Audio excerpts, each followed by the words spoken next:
आपकी इच्छा और हमारे लिए आदेश। तो कैसे हैं आप लोग? आज की इस वीडियो में ना दो सक्सेस स्टोरीज़ हैं। दोनों सक्सेस स्टोरीज़ मोस्ट इंपॉर्टेंट है क्योंकि उसमें बहुत अच्छी नॉलेज मिलने वाली है आपको। पहली सक्सेस स्टोरी में आपको पता चलेगा सेल्फ कॉन्सेप्ट कितना ज़्यादा इंपॉर्टेंट रोल प्ले करता है आपकी मैनिफेस्टेशन में। एंड सेकेंड सक्सेस स्टोरी में आपको पता चलेगा कि नॉलेज कितनी ज़्यादा इंपॉर्टेंट होती है। बिना किसी देरी के हम सक्सेस स्टोरी स्टार्ट करते हैं। दोनों सक्सेस स्टोरी वॉइस में है। पहली वाली तो अमेजिंग है, सेकंड वाली में वॉइस थोड़ी स्लो है, तो पेशेंस के साथ समझना क्योंकि सक्सेस स्टोरी मोस्ट इम्पॉर्टेंट है वो।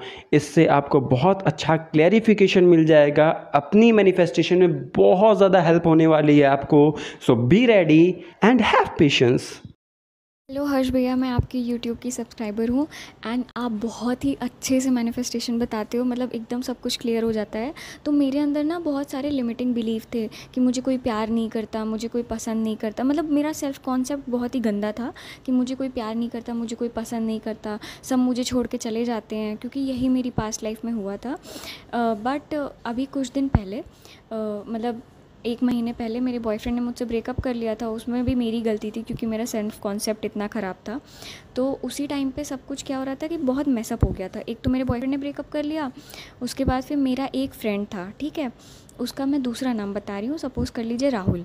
तो मेरा एक फ्रेंड था राहुल, उससे मेरी कॉल पे बात हो रही थी और उस टाइम पे मेरे दिमाग में अपने ब्रेकअप की वजह से मैं इतनी परेशान थी कि मेरे बॉयफ्रेंड ने भी मुझे छोड़ दिया, सब मुझे छोड़ के चले जाते हैं, कोई नहीं रहता है मेरे पास, ये वो कि वो राहुल मेरा इतना अच्छा दोस्त था। लाइक हमारी कभी कोई लड़ाई झगड़ा नहीं हुआ, बट मेरे शिटी सेल्फ कॉन्सेप्ट की वजह से उसका लड़ाई झगड़ा हुआ था उसकी एक दोस्त से। सपोज़ उसका नाम रख लीजिए प्रीति। तो उसका लड़ाई झगड़ा हुआ था प्रीति से और वो मुझसे बता रहा था कि यार मेरा प्रीति से लड़ाई झगड़ा हो गया है, मेरा मूड बहुत ख़राब है, ऐसा ऐसा करके। और रात को हमारी नॉर्मल बात हुई और उसके बाद उसने मुझे ब्लॉक कर दिया हर जगह से। हर जगह से उसने मुझे ब्लॉक कर दिया और वो ऐसा कभी नहीं किया था उसने। हर जगह से उसने मुझे ब्लॉक कर दिया। मैं उसको कॉल पे कॉल किए जा रही हूँ अपने नंबर से कि क्या हो गया, तुमने अचानक से क्यों मुझे ब्लॉक कर दिया, तुम तो मेरे इतने अच्छे दोस्त हो, मेरी कभी तुमसे कोई लड़ाई भी नहीं हुई, कुछ नहीं हुआ। और मेरा कॉल ही नहीं उठा रहा था। मैं उसे दूसरे दूसरे नंबर से फ़ोन करवा रही थी क्योंकि मुझे समझ ही नहीं आया मैंने किया क्या।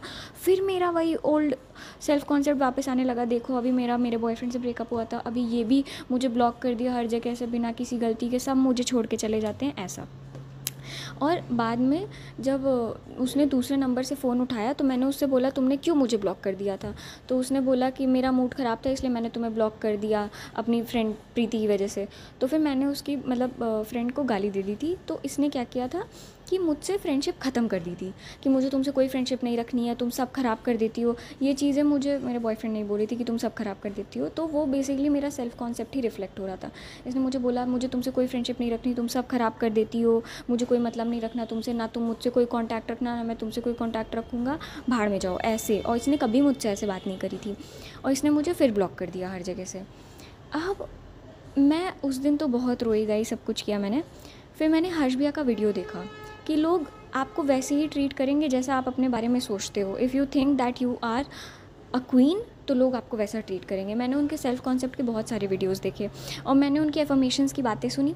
उसके बाद मैंने क्या किया, जो भी मेरे अंदर सेल्फ कॉन्सेप्ट जो मेरा ख़राब था उसको मैंने पूरा चेंज किया। जैसे मुझे लगता था कि सब लोग मुझे छोड़ के चले जाते हैं तो उसको मैंने चेंज किया, सब मेरे साथ हमेशा रहते हैं और लोगों को मेरे साथ रहना बहुत अच्छा लगता है। फिर जैसे मुझे था कि कोई मुझे प्यार नहीं करता तो मैंने उसको चेंज किया कि सब लोग मुझे प्यार करते हैं। और ये एफर्मेशंस पहले तो मैंने लिखी, उसके बाद फिर मैंने इसको खुद बोला और उसका एक ऑडियो टेप बना लिया जिसको मैं रात में थोड़ा तेज़ स्पीड में करके ओवरनाइट मैं सुनती थी। मैंने लिटरली 1 हफ़्ता सुना है।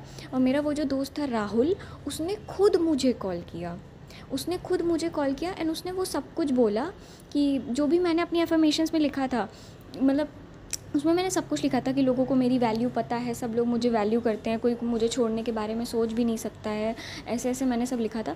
उसने वही सब बोला कि तुम मेरी बहुत अच्छी दोस्त हो, जैसे मुझे तुम समझती थी कोई नहीं समझता, मुझे बाद में तुम्हारी वैल्यू समझ में आई। एंड लिटरली वो बहुत गंदे तरीके से दोस्ती ख़त्म करके गया था मुझसे। बट वो खुद मुझे कॉल किया और मुझसे बहुत बार सॉरी बोला। हाँ, मतलब मैं बताऊँ 1000 बार सॉरी बोला। मतलब तो ये मेरी छोटी सी सक्सेस स्टोरी है कि जब आप अपना सेल्फ कॉन्सेप्ट सही करोगे तो लोगों का बिहेवियर आपकी तरफ चेंज होने लगेगा। जिस तरह से आप अपने आप को देखोगे उस तरह से लोग आपको देखेंगे। एंड हर्ष भैया बहुत ही ज़्यादा मोटिवेट करते हैं। तो ये मेरी छोटी सी सक्सेस स्टोरी थी। और वो भी सोचिए, मैंने खाली यूट्यूब से देख के इतनी जल्दी ऐसे मैनिफेस्ट कर लिया। जस्ट एक हफ्ते में उसने मुझे खुद कॉल किया रात को और खुद ही सॉरी बोला, और वो सब कुछ बोला जो भी मैं अपनी एफर्मेशंस में खुद को बोलती हूँ। और मैं कुछ नहीं, दिन में मैं खाली एक बार सुबह उठ के रात को सोने के पहले मैं रीड करके वही अपनी सारी एफर्मेशंस पढ़ती थी। एंड मैंने रोबोटिक फॉर्म भी नहीं किया, वरना तो शायद और जल्दी हो जाता। एंड बस मैंने क्या किया था, उस एफर्मेशन का ऑडियो बना के उसको ओवरनाइट सुनती थी ताकि मेरा सबकॉन्शियस माइंड रिप्रोग्राम हो जाए। बाकी और मैं बस अभी जल्दी आपसे सेशन लूँगी। एंड पता नहीं भैया, सोचिए कि आपके खाली चैनल देखने से, आपकी चीज़ें फॉलो करने से इतनी जल्दी मैंने मैनिफेस्ट कर लिया है। तो आगे तो बहुत कुछ मैनिफेस्ट कर सकती हूँ। आप I am so grateful. Thank you so much भैया। So first of all thank you अपनी सक्सेस स्टोरी शेयर करने के लिए, एंड कॉन्ग्रेचुलेशंस। आप बस ऐसे ही मैनिफेस्ट करते रहो। And let's move towards the second success story, जो कि मोस्ट इम्पॉर्टेंट है। इस सक्सेस स्टोरी को आप 2x पे कर सकते हो। हेलो हर्ष भैया, मैं आपको अपनी सक्सेस स्टोरी देना चाहती हूँ ताकि आप सबको सुना सकें। मैंने अपनी लाइफ में अपना हस्बैंड, लाइफ पार्टनर और अनकंडीशनल लव करने वाला सच्चा साथी ढूंढ लिया है, मैनिफेस्ट कर लिया है। उन्हें मैं कंपनी में ढूंढी थी जहाँ मैं जॉब करती हूँ, और वो मुझे लाइक करने लगे थे। बट उनकी आदत है कि वो अपनी तरफ से कुछ बोलते नहीं है, पर जब मैं बोलती हूँ तो बात करते हैं सही से। पर मैं उनसे शादी करना चाहती थी। एक बार मुझे आपकी वीडियो मिली, तब मैंने आपकी वीडियो से कुछ कुछ चीजें सीखनी शुरू करी। मेरे दिल में बस यही बात थी कि मैं फ्रेंड या एसपी जो भी बोलते हैं, उनसे शादी करना चाहती हूँ, उनके साथ लाइफ बिताना चाहती हूँ। तो मैंने आपकी वीडियो से सीखकर अफर्मेशन देना शुरू किया। और मुझे कुछ भी ये सब नहीं पता था कि रोबोटिक अफर्मेशन क्या है। मैंने इसी रोबोटिक वर्ड से आपकी वीडियो के लिए अट्रैक्ट हो गई थी। बस मैंने वीडियो देखा और मैं रोबोटिकली अफर्मेशन देने लगी।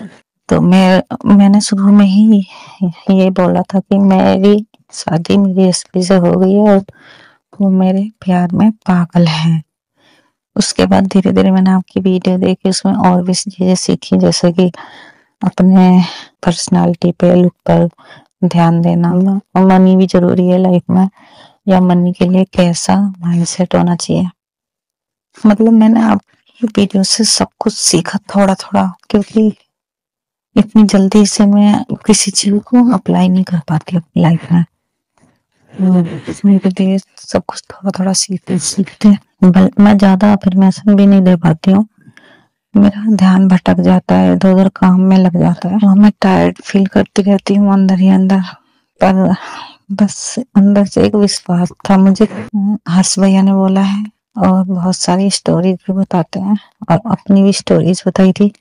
बस मैंने आँख बंद करके इस बात पर विश्वास कर लिया कि अगर मैं अफर्मेशन दे रही हूँ, भले ही दिन में 1-2 बार या 10 मिनट या 1 घंटा या लगातार, तो मेरी मैनिफेस्टेशन होगी। बस यही सोचकर मैंने पहले अफर्मेशन दिए। पर उसके बाद मैंने भी आपकी वीडियो सुनी, उसमें आपने बोला कि हमें शुरुआत यहाँ से नहीं करनी कि लगातार अफर्मेशन दे रहे हैं, बल्कि अपने माइंडसेट को चेंज करना है हमें। तो मैं काम हो गई, अपने आप को मैंने धीरे धीरे शांत करना शुरू किया, और कंसिस्टेंसी, भले ही ज्यादा नहीं पर हल्का हल्का अपने दिमाग को मैंने बताना शुरू किया कि हाँ मेरी शादी हो गई है। अब मुझे इस बात से भी फर्क पड़ना बंद हो गया कि मेरी शादी कहीं और ना हो जाए, या उनकी शादी कहीं और ना हो जाए, या कुछ भी 3D में कुछ भी हो। मुझे अब ये लगने लगा कि वो मेरे हस्बैंड हैं और मैं उनसे प्यार करती हूँ, वो भी मुझसे प्यार करते हैं। मैंने एक बात नोटिस की है कि जो हम सोचते हैं, जैसा कि आप बताते हो, वही सामने वाला बंदा सोचता है। अगर मैं ये सोचती हूँ कि मेरा लुक अच्छा नहीं है तो सामने वाले बंदे के दिमाग में ये बात आती है कि ये इसका लुक अच्छा नहीं है, या जो मेरे अंदर माइंडसेट में कोई लिमिटेशन होती है वही मैं देखती हूँ कि सामने वाला हमें दिखा रहा है, प्रोजेक्ट कर रहा है। बस तो मैंने इसी बात को पकड़ा और अपने माइंड पे कंट्रोल करना शुरू कर दिया। और मैंने जैसे ही मुझे कोई बात पकड़ में आती कि हाँ ये बंदा सामने वाला ऐसे बोल रहा है या मुझे नेगलेक्ट कर रहा है या चुप है बोल नहीं रहा, तो मैं समझ जाती हूँ कि मैं ये मेरी कमी है, ये मेरी सोच है। तो मैं अपनी सोच पे काम करने लग गई, ऐसी हल्का हल्का, ज्यादा तो नहीं पर थोड़ा थोड़ा करके धीरे धीरे मेरा माइंड सेट चेंज हुआ। तो मेरे सामने वाले पर्सन यानी कि मेरे एसपी का भी माइंड सेट चेंज हो गया। अब मैं ज्यादा अफर्मेशन भी नहीं देती हूँ, बस जैसे ही कोई बात मेरे दिमाग में आती है तो मैं अपने दिमाग को समझाने लगती हूँ नहीं नहीं ऐसा नहीं है ऐसा है। और मैं अब अपनी कमजोरियां, अपनी कमी को पकड़ने लग गई हूँ। ऐसे ही करते करते धीरे धीरे मेरा माइंडसेट प्योर होता गया, पॉजिटिव होता गया और मेरे हस्बैंड ने मुझे एक्सेप्ट कर लिया दिल से, क्योंकि मैंने खुद को एक्सेप्ट कर लिया और उन्होंने मुझे प्रपोजल दिया है शादी का। फ्रेंड तो हम थे ही, कभी भी ऐसा नहीं हुआ कि मैं बात ना, हमारी लड़ाई हो गई हो तो हमने बात करना बंद कर दिया हो। हम बात करना बंद करते हैं फिर हमसे रहा नहीं जाता, दोनों का ही ऐसा है। कभी मैं मना लेती थी कभी वो मना लेते थे, हम दोनों बिना बात किए रह ही नहीं पाते थे। हम भले ही बात ना करें पर हम एक दूसरे के टच में रहना पसंद करते हैं हमेशा से। अगर मैं बात नहीं करती हूँ तो उनसे नहीं रहा जाता, वो बात नहीं करते हैं तो मुझसे नहीं रहा जाता। हम चाहे लड़ाई करें, झगड़ा करें, बहस करें या चुप रहें, लेकिन एक दूसरे के टच में ही रहना पसंद करते हैं। एक दिन 2 दिन से ज्यादा हम एक दूसरे की एनर्जी के बिना रह नहीं पाते। तो ऐसे करते करते अब मैं अपनी लव स्टोरी, अपनी सक्सेस स्टोरी आपको भेज रही हूँ कि उन्होंने मुझे शादी के लिए कमिटमेंट दे दी है और मुझसे वो बहुत प्यार करते हैं। आपकी वीडियोस से एसपी पा सके या ना पा सके पर खुद को जरूर पा लेते हैं, ये मैं जान गई हूँ। और इतनी छोटी छोटी बारीक बारीक बातें पता चलती हैं जो हम कभी सोच भी नहीं सकते। और अगर कोई सामने वाला बोले तो हमें बर्दाश्त ही नहीं होगा कि हमारे अंदर इतनी कमियां हैं, लेकिन जब आप वीडियो में बताते हैं तो हम उस चीज को रियलाइज कर पाते हैं कि हाँ हमें ये कमी है। मैं बहुत खुश हूँ, बहुत ज्यादा। मैं कब से सोच रही थी कि मैं अपनी सक्सेस स्टोरी आपके पास भेजूंगी। थैंक यू सो मच भैया, आपने हम लोगों के लिए बहुत कुछ किया है। जो आप हमारे लिए सोचते, आप भला सोचते हैं तभी तो हमारे लिए ऐसी वीडियो बनाते हैं। मैं बहुत खुश हूँ, अब तो मैं अपने आप को लकी फील करती हूँ। भाई भले ही मेरे पॉकेट में मनी हो या ना मनी हो, पर मुझे ऐसा फील होता है कि मैं बहुत अमीर हूँ, बहुत ज्यादा। मेरे हस्बैंड चाहे मुझे मुंह से बोले ना बोले कि मुझसे प्यार करते हैं, पर मुझे फील होता है कि वो मुझसे बहुत प्यार करते हैं। मैं अपनी कमियों को एक्सेप्ट करने लगी हूँ, मैं अपनी कमियों को सही करना चाहती हूँ। और मैंने ये भी एक्सेप्ट कर लिया कि इंसान गलतियों का पुतला है। ये हम ये नहीं कह सकते कि नहीं हम परफेक्ट हैं। आपकी हर एक वीडियो में देखने में, सुनने में ऐसा लगेगा कि कुछ ही बातें, पर अगर बारीकी से देखी जाए या महसूस करा जाए, सुना जाए दिल से, तो बहुत कुछ चीजें सीखने को मिलती है, बहुत कुछ चीजें। थैंक यू सो मच भैया, आपने बहुत लोगों का भला किया है। भगवान आपका भला करेंगे हमेशा। हम लोग भी आपके साथ हैं, हमारी ब्लेसिंग्स आपके साथ हैं। सो कॉन्ग्रेचुलेशंस मैरिज कमिटमेंट के लिए। बस आप लोग भी ऐसे ही अपनी लाइफ में ग्रोथ करते रहें, मैनिफेस्ट करते रहें। एंड थैंक यू मुझे इतना ज़्यादा प्यार देने के लिए। I know you people love me from bottom of your heart. I love you all.